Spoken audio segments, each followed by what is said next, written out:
Hello and hi students, welcome to chemistry with में चलो कब का गुस्सा तो था बहुत, लेकिन लेक्चर शुरू होता है तो फिर स्माइल आ ही जाती है। और स्माइल के साथ आज हमको क्या पढ़ना है वो बताओ। तो प्रीवियस लेक्चर कल वाला जिसमें हमने इंटेक्स क्वेश्चन आपको करवाए थे, लेकिन कल सिर्फ 3 इंटेक्स क्वेश्चन हुए थे शायद। आज बाकी के 2 इंटेक्स क्वेश्चन है 2.4 एंड 2.5। चलो next question 2.4, calculate the mass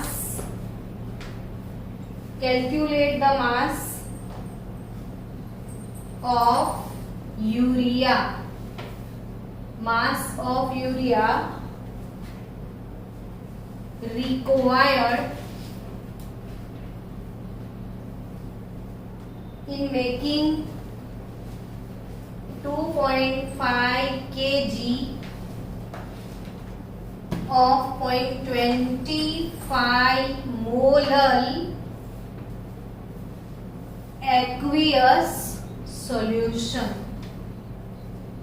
ये क्वेश्चन मेरा फेवरेट क्वेश्चन है। क्यों फेवरेट है? तो इसमें इतने मस्त छोटे छोटे कंसेप्ट है जो बच्चे हमेशा यूटिलाइज करना भूल जाते हैं। कहीं ना कहीं तो इसमें गलती हो ही जाती है। तो ये क्वेश्चन के बहाने आपका मोलालिटी का रिफ्रेशमेंट भी हो जाएगा और साथ साथ में सारे कंसेप्ट क्लियर हो जाएंगे। Calculate the mass of urea. एक चीज यहां से पकड़ के चलो, केमिस्ट्री में ऐसे छोटे छोटे जो कंपाउंड है फॉर्मूला आपको पता ही होना चाहिए कि यूरिया, तो आपको फॉर्मूला सबको पता होना चाहिए, क्योंकि आगे चैप्टर में हमें डायरेक्टली क्वेश्चन सॉल्व करने हैं कि यूरिया का फॉर्मूला नहीं पता है तो वो सॉल्यूशन में डिसॉल्व होने के बाद कितने पार्टिकल क्रिएट करेगा, वो सारे क्वेश्चन समझ में नहीं आएंगे। कितने बच्चों को यूरिया का फॉर्मूला पता है वो बताओ। नहीं पता है ना, तो 5 टाइम आज लिख के भी प्रिपेयर कर लेना। एनीवन? NH2CO NH2। अब कल के बाद हमेशा आपको पता होना चाहिए NH2CO NH2। यूरिया का मोलर मास पहले कैलकुलेट कर देते हैं, वो मोलारिटी हो या मोलारिटी हो, मोलर मास हमें चाहिए। तो मोलर मास ऑफ यूरिया, अभी मैंने फॉर्मूला बता दिया आपको, NH2CO NH2। Molar mass of urea, तो क्या होगा इसका फॉर्मूला, सॉरी मोलर मास, तो NH2 2 नाइट्रोजन का एटॉमिक मास 14 है, 4 हाइड्रोजन है ना, नाइट्रोजन का हो गया, हाइड्रोजन का हो गया, कार्बन का 12, ऑक्सीजन का 16, तो 60 ग्राम पर मोल क्या निकला, मोलर मास। अब आपके पास क्वेश्चन में कौन कौन सी चीजें हैं जो प्रोवाइड की गई है, आपको क्या प्रोवाइड किया है वो बताओ मेरे को। अर्पित, कल तक तू सेट हो जाएगा लेक्चर में? बोलो, क्वेश्चन एनालिसिस बताओ मुझे कि आपको प्रोवाइड क्या किया गया है। मोलालिटी। हाँ, तो मुझे आंसर चाहिए ना वही कि क्या प्रोवाइड किया है आपको, मोलालिटी। तो ऑब्वियसली हमें ये प्रॉब्लम सॉल्व करने के लिए मोलालिटी का ही फॉर्मूला यूज करना पड़ेगा। अब मोलालिटी नहीं पता है तो कुछ भी नहीं पता है ना। फॉर्मूला बताया, मोलालिटी कैसे कैलकुलेट की जाती है, G/mW सिखाया है मैंने। क्या? G/mW। तो G/m, V जो है V वो मोलारिटी है और G/m जो है वो मोलारिटी है। या आप इसके लिए ये फॉर्मूला बाद में जब कॉलिगेटिव प्रॉपर्टी आएगी ना तब हम प्रिपेयर कर लेंगे।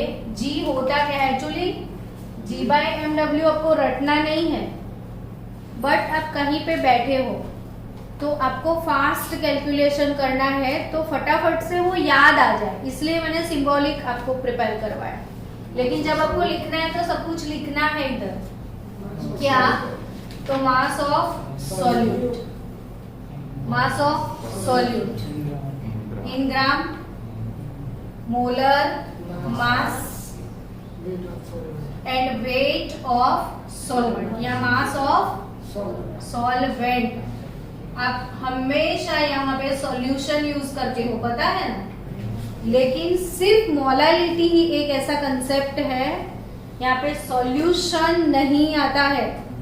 क्या लिखना है? सॉल्वेंट, और वो भी केजी में लिखना है। भले ऊपर ग्राम है, अपॉन में आप उसको केजी में यूज करेंगे। तो जिन बच्चों को तकलीफ लगती है इसे आप एक नहीं, दो नहीं, 5 टाइम लिख लिख के प्रिपेयर करें। लिखोगे, प्रिपेयर करोगे तो वो तो आने वाला ही है समझ में, लेकिन आप प्रिपेयर ही नहीं करोगे, प्रैक्टिस ही नहीं करोगे तो कहां से समझ आएगा। So we are given molarity here 0.25 molar mass of solute है क्या आपके क्वेश्चन में? मास ऑफ सॉल्यूट नहीं है, वही तो है फाइंड मास करना। ऑफ सॉल्यूट, वही तो कैलकुलेट करना है भाई। Calculate the mass of urea, है ना। 2.5 kg, तो यहाँ पे 2.5 kg ही तो लिखना है, वो तो सॉल्यूशन का नहीं, बट 2.5 kg क्या है? सॉल्यूशन तो मास ऑफ सॉल्यूशन। वही मैं चेक कर रही थी, यहाँ पे यही गलती सबसे होने वाली है। तो मास ऑफ सॉल्यूशन, दूसरी गलती कौन सी होने वाली है? केजी। तो ये केजी है, आपको कंपलसरी ग्राम में पहले जाना पड़ेगा, क्योंकि ये ग्राम में है। तो मास ऑफ सॉल्यूशन 2.5 kg, इसको ग्राम में लेके जाए आप तो 2500 ग्राम हो जाएगा पहले तो। अब क्यों ये लिखा? तो बिकॉज बच्चों यहाँ पे आपको सॉल्वेंट लिखना है, हालांकि ये हमारे पास सॉल्यूशन का। तो अब सॉल्यूशन होता क्या है? Solvent plus solute, mass of solvent plus solute that is equal to what? Solution. Yes और not? This is 2500 gram, but mass of solvent नहीं पता है और सॉल्यूट भी नहीं पता है। तो सॉल्यूट का मास हमने G लिखा, नहीं जानते हैं G लिखो, X लिखो, whatever you want to write here. और मास ऑफ सॉल्वेंट वो भी नहीं पता है, तो क्या होगा मास ऑफ सॉल्वेंट? 2500 माइनस जी, तो 2550 माइनस G जितना होगा ना, जो भी होगा यहाँ पे X, तो X का वैल्यू क्या होगा? 2550 माइनस G। यानी आपको इधर क्या लिखना है? 2500 माइनस G लिखना पड़ेगा कि नहीं? यस आया ना समझ में सबको ना? यस हाँ, और molar mass 60, but again here it is in gram now, but according to formula it is kg चाहिए। तो ये ग्राम के क्या करने पड़ेंगे? तो डिवाइड बाय क्या करना पड़ेगा? 4000 ऊपर रख दो। चलो ये कैंसल तो हुआ इतना, ये सबने लिखा हुआ है ना। तो अब समझ गए टर्म सारे। तो क्या करेंगे हम? G कैलकुलेट करना है, बट 100G है कि नहीं? हाँ या ना, कुछ तो 100G is equal to 0.25 into 6, yes 255 minus G है, ये 9 मत समझ लेना।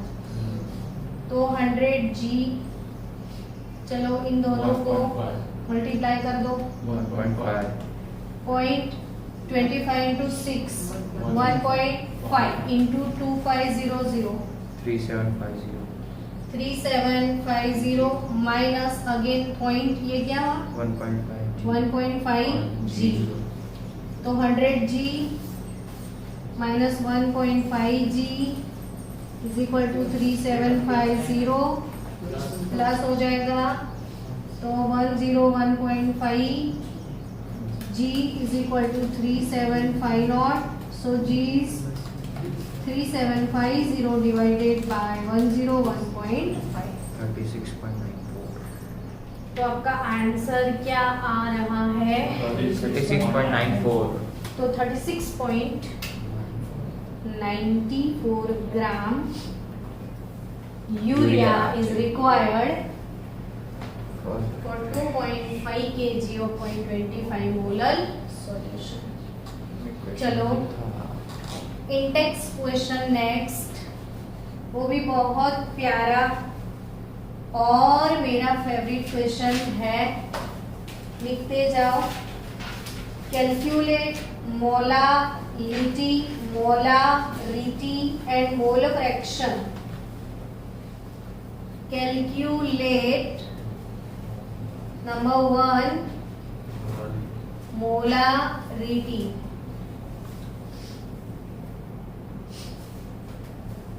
Number 2 molarity, number 1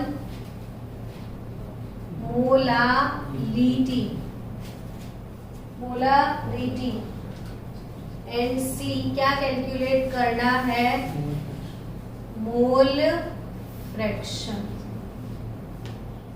of Ki if the density of, यानी if density दिया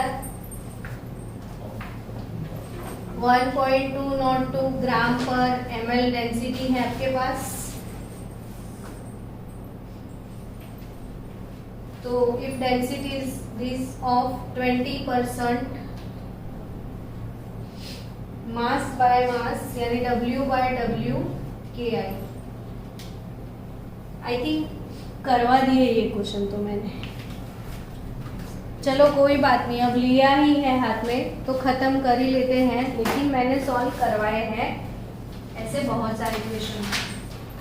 चलो कोई बात नहीं, सॉल्व करते जाए, प्रैक्टिस हो जाएगी। और क्या कैलकुलेट करना है आपको, मोलारिटी है ना, और आपके पास है क्या 20% W बाय W। एक शॉर्टकट सिखाया था मैंने इसके प्रीवियस वीडियो में, फुल फॉर्म में कैसे फाइंड करते हैं वो भी सिखाया था, शॉर्टकट। क्या अभी हम शॉर्टकट से चले? किसको याद है मोलारिटी फाइंड करने का शॉर्टकट फॉर्मूला? अगर हमारे पास परसेंटेज है, डेंसिटी है तो percentage W by W into 10 upon yes, very good. Molarity calculate करने का formula percentage W bye W into density into 10 upon molar mass. हो गई प्रैक्टिस? फिर से प्रीवियस वीडियो देखना, आपको उसमें मिलेगा फुल फॉर्म में, मतलब फॉर्मूला के बिना कैसे कैलकुलेट करते हैं और शॉर्टकट कैसे। तो ये percentage W by W density into 10 upon molar mass shortcut use कर सकते हो आप। 20% डेंसिटी 1.202 इंटू 10 अपॉन Ki का मोलर मास। K है 39, प्रायोडिन होता है 127, क्या आया? तो क्या आंसर आएगा मोलारिटी का, बोल दो।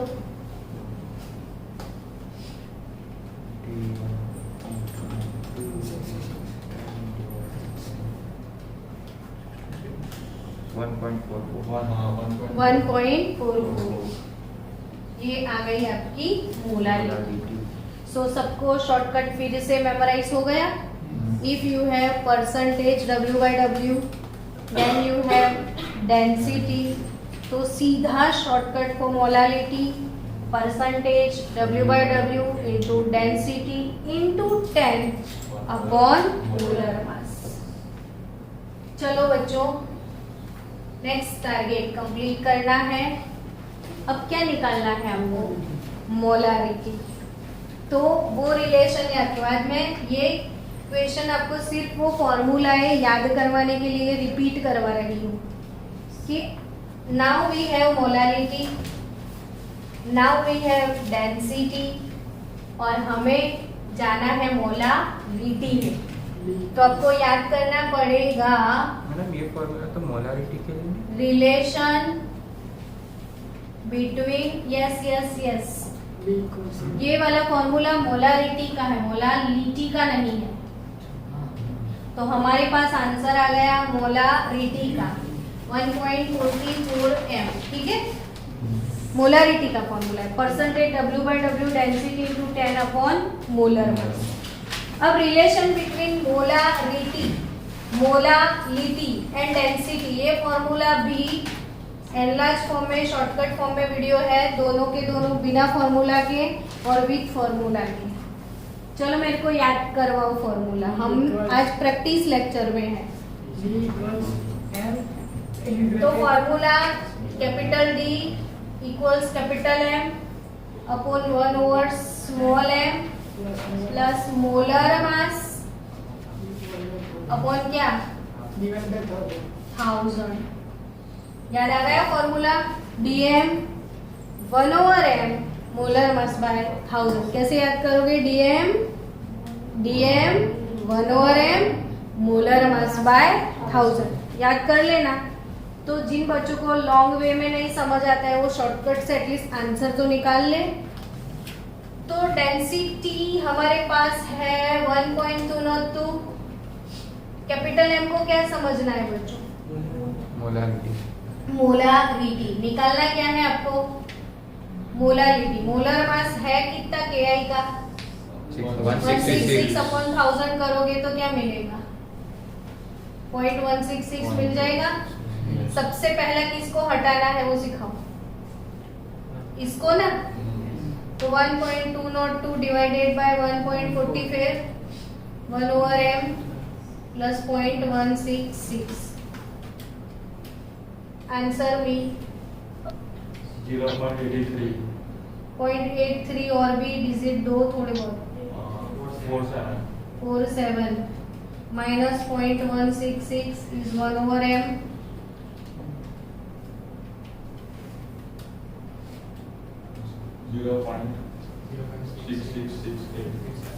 0.066 इज 1/m। तो m क्या होगा? 1/0.66 87।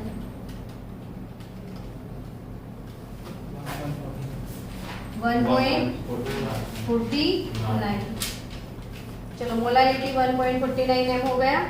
अब क्या निकालना है इसमें? Mole fraction.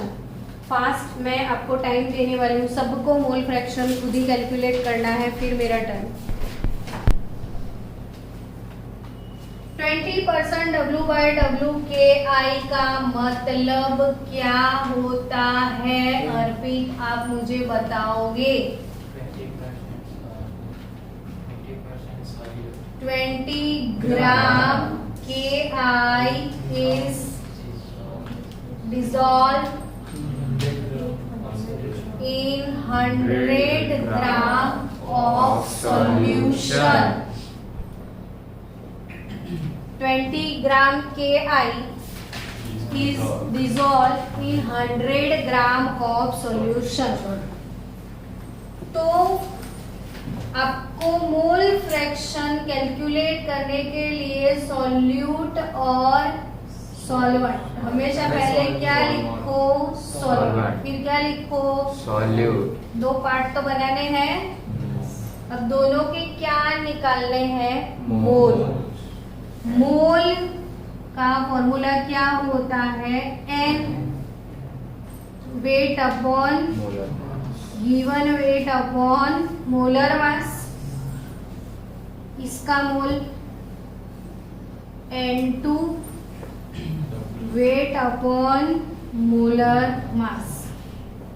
जिन बच्चों को समझ में नहीं आया आज घर पे जाके फुल सारे वीडियो की प्रैक्टिस करो, क्योंकि कल से सम्स सम्स एंड सम्स कुछ भी नहीं है ये चैप्टर में, इसके अलावा थियरी पोर्शन समझने के लिए है, लेकिन बेसिक इसका मोस्ट एम्पी फैक्टर क्या है, प्रॉब्लम्स ही है, सम्स ही है। तो मोल N1 W1 by M1, mole N2 W2 by M2, clear. अब W1 क्या है, मास ऑफ सॉल्वेंट W1, टोटल कुल मिला के 100, जिसमें 20 तो Ki, तो ये 80 ग्राम हुआ कि नहीं। अब इसका मोलर मास निकाल दो, 166 ग्राम पर मोल, तो मोल निकाल दो 80 by 166 0.48। चलो अब इसका wait upon molar mass W2 by M2, solvent માં મોલર માસ 166 તો તમે સોલ્વેન્ટ નું 166 કેમ લખાયું મને, તમે KI નો કીધું। मोलर मास ऑफ M2 18, यानी 18, एक्वियस 18 होगा, 80 by 18 होगा, 4.44 तो 4.44 मोल इसके निकलेंगे। Moles of N2 weight upon molar mass, solute का मास है 20 ग्राम, सॉल्यूट का मोलर मास है 166 ग्राम पर मोल, तो चलो 20 by 166 इसके मोल निकालो, 0.12, तो ये क्या हो गया 0.12 हुआ, तो क्या निकलेगा ये 4.56 मोल निकले, यस और नॉट। तो मोल फ्रैक्शन बोले तो x। चलो गर्ल्स फॉर्मूला बताओ, मोल फ्रैक्शन कैसे कैलकुलेट करते हैं। आपने अब तक के एक भी वीडियो नहीं देखे हैं, सॉल्यूशन के वीडियो अगर आपने देखे होते तो उसमें मोल फ्रैक्शन के कितने सारे क्वेश्चंस हैं। आप लोग आते हो, बैठते हो, चले जाते हो, कभी तो पढ़ाई करो थोड़ी बहुत। x1 mole fraction, mole of component upon total mole, मेरे खुद के मोल अपॉन सबके मोल। तो N1 कितना है इधर 4.44 डिवाइडेड बाय कुल टोटल कितना है 4.56। x2 इसके मोल कितने हैं 0.12 और इसके टोटल 4.56। तो आंसर दोनों के 97 है ना, तो 0.03 लिखो ना, विच इज बेटर थिंग।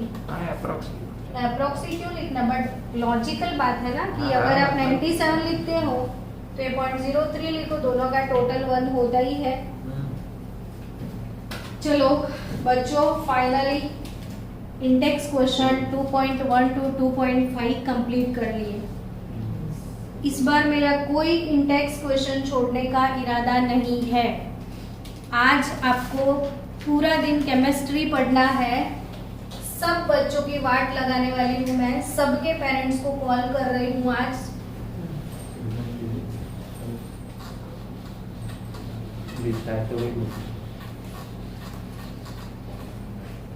चलो नेक्स्ट थियरी क्या है,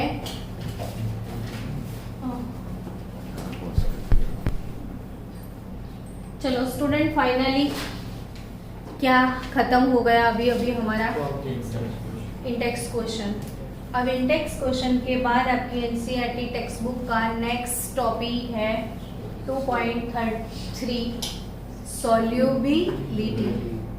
सॉल्युबिलिटी को जनरली बच्चों हम एस से डिनोट करते हैं, सॉल्युबिलिटी एस। अब क्लास में किसी बच्चे को सॉल्युबिलिटी का मतलब पता है, बोलो। सॉल्यूट और सॉल्वेंट ना सॉल्यूबल उसकी कैपेसिटी। तो कंसंट्रेशन क्या होता है फिर, कंसंट्रेशन का amount, amount of solute. Solute तो सॉल्युबिलिटी और कंसंट्रेशन का डिफरेंस क्या है वो सिखा रहे हैं। जैसे मैंने अभी कोई सॉल्यूशन, मतलब आपने समझो कि 2 बीकर लिए, ठीक है, दोनों ही बीकर में आपने सेम अमाउंट में सॉल्वेंट लिया है, सेम अमाउंट में क्या लिया है, सॉल्वेंट। समझ रहे हो? फिर से रिपीट मारो, same amount of solvent in beaker here.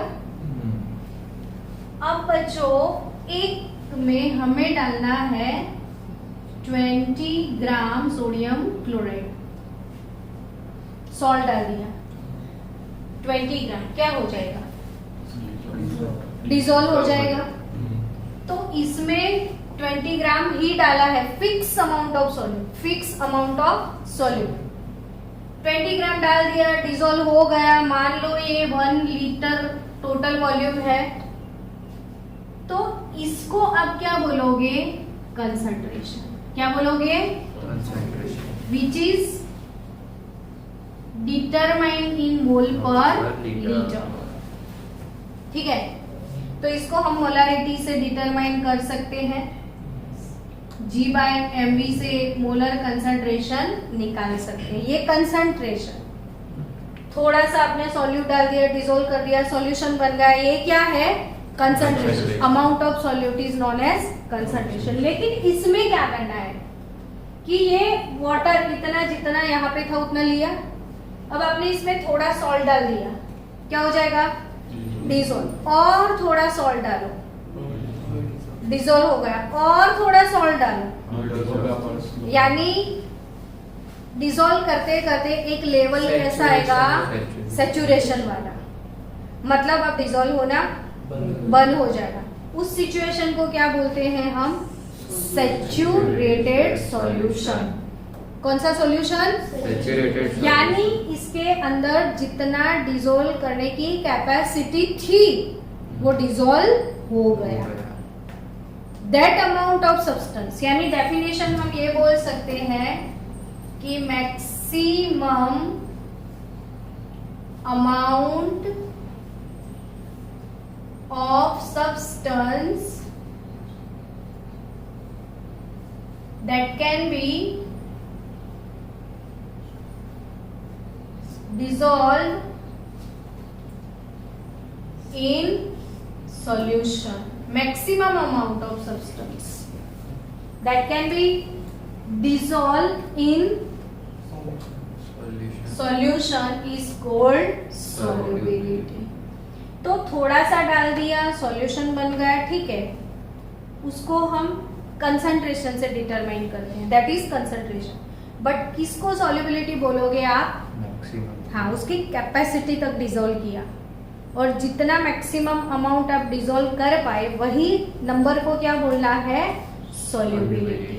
Done. तो बच्चों, सॉल्युबिलिटी किस चीज पे डिपेंड करती है, तो नेचर ऑफ सॉल्वेंट पे। किस पे डिपेंड करेगी, नेचर ऑफ सॉल्वेंट। वैसे दोनों, nature of solute and solvent. दूसरा कोई फैक्टर आपको लग रहा है कि हो सकता है, टेम्परेचर। टेम्परेचर। आया कि नहीं समझ में? तो आपकी टेक्स्ट बुक का टॉपिक है सॉल्युबिलिटी, किस चीज पे डिपेंड करेगा वो, तो nature of solute and solvent as well as temperature. अब इन दोनों को एनलार्ज फॉर्म में समझते हैं कि ये क्या ma'am, nature of solute and solvent, solvent and solute दोनों, ठीक है। एंड दूसरा क्या, टेम्परेचर। लेकिन आपकी टेक्स्ट बुक का जो टॉपिक है स्पेसिफिक, वो टॉपिक 2.3.1 जो है वो है solubility of a solid in a liquid. Solubility of a solid in a liquid. इसको समझते हैं। अब आप इमेजिन करना, सॉल्यूट कैसा है और सॉल्वेंट कैसा है, बोलो चलो। कौन सॉलिड है कौन लिक्विड है, मैं वो पूछ रही हूँ। सॉल्वेंट लिक्विड सॉल्वेंट लिक्विड है और सॉल्यूट। सॉल्वेंट तो मैंने बोला आप अब इमेजिन करना है, यानी खुद ऐसा सॉल्यूशन बनाओ, इमेजिनरी सॉल्यूशन जिसमें सॉल्यूट आपका सॉलिड हो और सॉल्वेंट आपका लिक्विड हो। चलो इमेजिनेशन की दुनिया में आ जाओ, सॉल्यूशन बनाने लग जाओ। क्या बनाया बोलो? Sand and water. शुगर को पानी में डिसॉल्व करें। मुझे पता है आप लोगों को सॉल्ट पसंद नहीं है, तो solubility of a solid in क्या? लिक्विड। आप लोग क्या डिसॉल्व कर लिया आपने? शुगर ना, शुगर डिसॉल्व किया किस में? वाटर में। Sugar in water. भाई इसमें नेचर वाली बात कहाँ से आई? नेचर के बारे में क्या बोल सकते हैं? मतलब कितना सॉल्यूट को डिसॉल्व कर सकते हैं उसका नेचर। नेचर के बारे में आपको एक चीज बोलूं तो जो सब्सटेंस का नेचर पोलर होता है ना, पोलर में ही जो होता है। तो पोलर जो सॉल्यूट होगा वो पोलर सॉल्वेंट में आसानी से डिसॉल्व हो जाएगा, एंड नॉन पोलर जो होगा पोलर में ही वो नॉन पोलर में ही डिसॉल्व हो जाएगा। अब आपको एक मस्त रूटीन एग्जांपल आपकी डे टू डे लाइफ वाला। आप लोग व्हीकल में डीजल यूज करते हो, ठीक है? डीजल और ऑयल नाम सुना है ना आपने? मान लो कपड़े पे डीजल ऑयल का दाग लग गया, अब इसको कैसे रिमूव करोगे? तो डीजल ऑयल है कपड़े के ऊपर, कपड़े को पानी में डाल के रिंस करो, हो जाएगा? निकल जाएगा? नहीं। क्यों? ऑयल है वो क्यों non क्यों polar। पता है? हाँ ऑयल कैसा है? हाँ, polar। वाटर पोलर है। क्लियर? यानी पोलर ही पोलर में डिसॉल्व होगा। नॉन पोलर ऑयल है तो आपको पता है लोग क्या करते हैं? पेट्रोल डालते हैं। वो ऑयल है वहां पे थोड़ा केरोसिन डाल दो या क्या डाल दो? पेट्रोल। तो ये जो दाग लगा है वो निकल जाएगा। क्यों? वो पोलर क्योंकि जो ऑयल था वो नॉन पोलर था और आपने पेट्रोल लिया वो भी नॉन पोलर। तो नॉन पोलर किस में डिसॉल्व हो जाएगा? Non polar. Concept clear? दूसरा मस्त एग्जांपल, क्या आपने आपके घर में बाथरूम में या बेसिन में वो फिनाइल के बॉल्स देखे हैं? नेपथलीन बॉल। नेपथलीन बॉल्स बोलते हैं हम, नेपथलीन बॉल्स बोलते हैं। तो नेपथलीन जो है वो नॉन पोलर है, हाँ या ना? और वाटर, तो वॉश बेसिन में वो नेपथलीन के बॉल्स रखते हैं तो क्या वो पानी में डिसॉल्व होते हैं? नहीं ना, क्योंकि नेपथलीन बॉल्स नॉन पोलर है और वाटर पोलर। क्लियर? तो पोलर सब्सटेंस किस में डिसॉल्व होगा? पोलर में। मान लो NaCl है तो Na में पॉजिटिव पोल है, यस। नेगेटिव पोल भी है। वाटर तो ऑक्सीजन नेगेटिव हाइड्रोजन और हाइड्रोजन पॉजिटिव। तो Na के आजू बाजू ऑक्सीजन। वाटर के मॉलिक्यूल पॉजिटिव के आजू बाजू नेगेटिव इंटरेक्शन हो जाएगा कि नहीं? और नेगेटिव के आजू बाजू कौन आ जाएगा? ऑक्सीजन। ऑक्सीजन नहीं, हाइड्रोजन। हाइड्रोजन। Concept clear? तो नेगेटिव के आजू बाजू कौन आ जाएगा? पॉजिटिव। यानी ऑब्वियसली अगर ये आयोनिक सब्सटेंस है तो उसमें तो प्लस और माइनस दो आयंस रहते ही हैं, तो आप बोल सकते हो कि ये पोलर है तो वो पोलर सॉल्वेंट में आसानी से डिसॉल्व हो सकता है। लेकिन सॉल्ट को आप ऑयल में डालोगे तो क्यों? Oil अगेन non वो polar। वाला फंडा। तो नेचर वाली बात मुझे लगता है कि आपको समझ में आई। अब मुझे और एक प्यारी सी बात आपको समझाने की है, और वो क्या पता है? टेम्परेचर। दोनों ही फैक्टर अच्छे से समझ में आने चाहिए, है ना? क्या समझाने में जा रही हूँ? टेम्परेचर का इफेक्ट कुछ होता है या नहीं? मैंने फिर से बोला क्लास में, हर एक चीज को इमेजिनरी पार्ट में लेके जाओ, यानी मैं उसको सीधा सीधा बोल दूं सेल्फ इन्वॉल्वमेंट। जैसे मैं बोलती हूँ आप सोचने लग जाओ तो ही समझ में आएगा। बोला सुना भूल जाओगे, क्या करोगे? बोला सुना सोचा समझा याद रख पाओगे। कैसा है अपना फॉर्मूला? सॉल्युबिलिटी क्या? Solid in liquid. आपका ही एग्जांपल था sugar plus water gives sugar solution. Done. अब इमेजिन करना मेरे बच्चों, आपके पास अगेन 2 बीकर है। हमारे वहां 3 इडियट्स नहीं आते हैं, 3 बीकर्स आते हैं हमेशा। तो अब 2 बीकर्स को लेके काम करते हैं। चलो फ्रीज से बॉटल निकालो। ठंडा पानी डालो। निकाल दिया? चिल्ड वाटर, जस्ट चिल है ना। और इसमें चाय उबालो। चाय के लिए पानी रख दो गैस पे। कैसा वाटर है? Hot water. कैसा वाटर है? सब बच्चे रट्टा मारते हैं तो याद नहीं रहता है। एग्जाम्पल लेके खुद समझो। एक है हॉट वाटर, दूसरा है कोल्ड वाटर। मैं बोलूं उससे पहले ही आपका तो डिजोल्व हो गया होगा।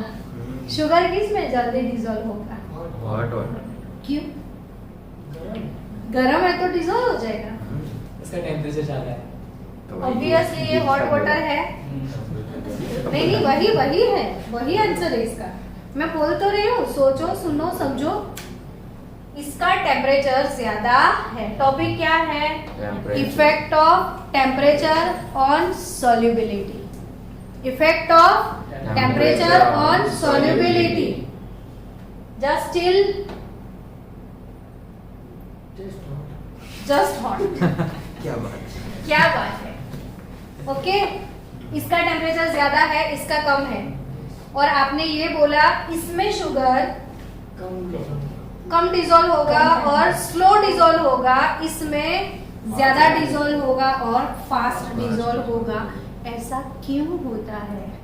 में एंथैल्पी मिलेगी जिससे बॉन्ड जल्दी हो। जो आज ये चीज समझा पाए वो मेरे क्लास का जीनियस बच्चा। कम ऑन मेरे प्यारे बच्चों। हॉट वाटर से जो एनीवन जो आंसर देना है दो। जब कुछ बोलोगे तब तो कुछ समझेंगे। हॉट वाटर में जो सॉल्यूट ऐसा मत बोलना हॉट वाटर हॉट है इसलिए। नहीं प्रॉपर आंसर सुनो तो सही। हाँ बोलो। हॉट वाटर में जो सॉल्यूट डालेंगे उनको हाइड्रेशन के लिए बॉन्ड की एंथैल्पी जो चाहिए वो हॉटनेस से प्रोवाइड हो ओह जाएगी। वाओ।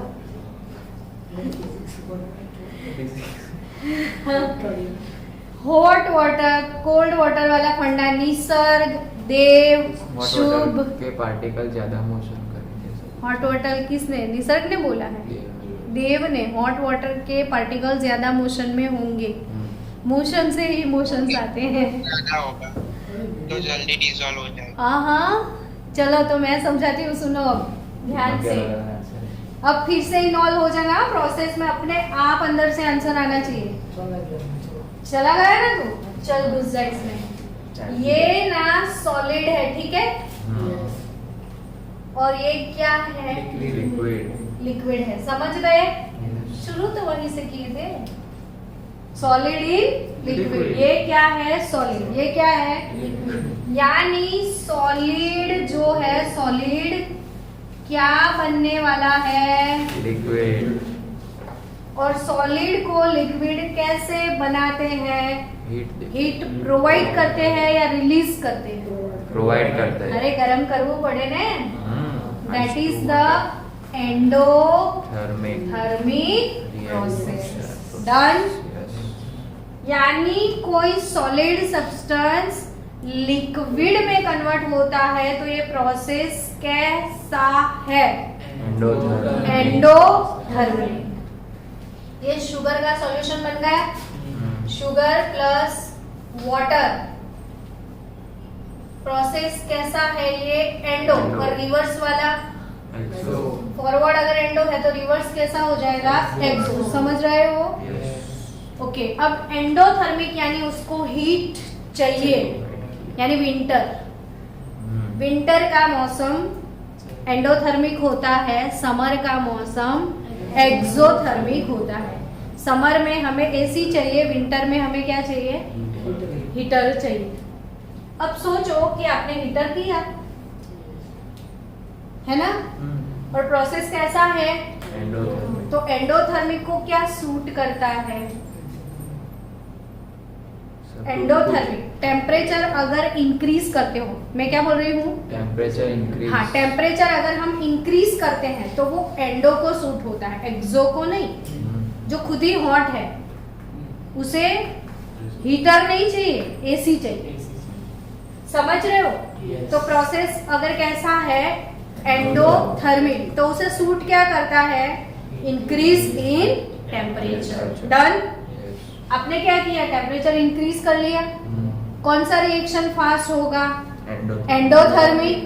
तो एंडोथर्मिक रिएक्शन फास्ट हो जाएगा तो शुगर फटाफट से डिसॉल्व हो जाएगा। अब सिर्फ 5 मिनट, मान लो, सोचना मजा आएगा। Pepsi, Thums Up, Coca Cola आप पीते हो, फ्रीज में रखा हुआ है तो मजा आता है। अगर बाहर नॉर्मल टेम्परेचर पे है तो आप बोलोगे इसकी सारी गैस तो उड़ गई। यस और नॉट? तो मान लो कि शुगर नहीं है, इस बार अब CO2 गैस है, ठीक है? गैस, और वो वाटर में डिसॉल्व करोगे तो आपका Pepsi, Thums Up, Coca Cola बन जाएगा, है ना? प्रोसेस, ये सॉल्यूशन बन गया। प्रोसेस कैसा है? ये एक्सोथर्मिक। देखो, सॉलिड से लिक्विड में जाओ एंडो, लिक्विड से गैस में जाओ एंडो, लेकिन गैस से लिक्विड में जाओ तो एक्सोथर्मिक। डन। गैस को कूल डाउन करोगे तो लिक्विड बनेगा ना। क्लियरली समझ आ रहा है? CO2 गैस वाटर में डिसॉल्व होगा। प्रोसेस कैसा है? एक्सोथर्मिक। तो आप हॉट वाटर में CO2 डिसॉल्व करो और कोल्ड वाटर में, अब बताओ कौन सा फास्ट डिसॉल्व होगा? कोल्ड वाटर वाला। शुगर में अलग था, गैस में अलग है। आया ना समझ में? तो CO2 गैस पानी में डिसॉल्व करोगे, प्रोसेस कैसा है? एक्सोथर्मिक। एक्सोथर्मिक प्रोसेस को टेम्परेचर सूट नहीं करता है, उसे डिक्रीज इन टेम्परेचर चाहिए। अब टेम्परेचर आप डिक्रीज करोगे तो एक्सो फास्ट हो गया, यानी फ्रीज में रखोगे तो CO2 गैस का डिसोल्यूशन बढ़ जाएगा। लेकिन कहीं आपने बाहर रख दिया, हाई टेम्परेचर पे रख दिया, तो एंडो फास्ट हो जाएगा।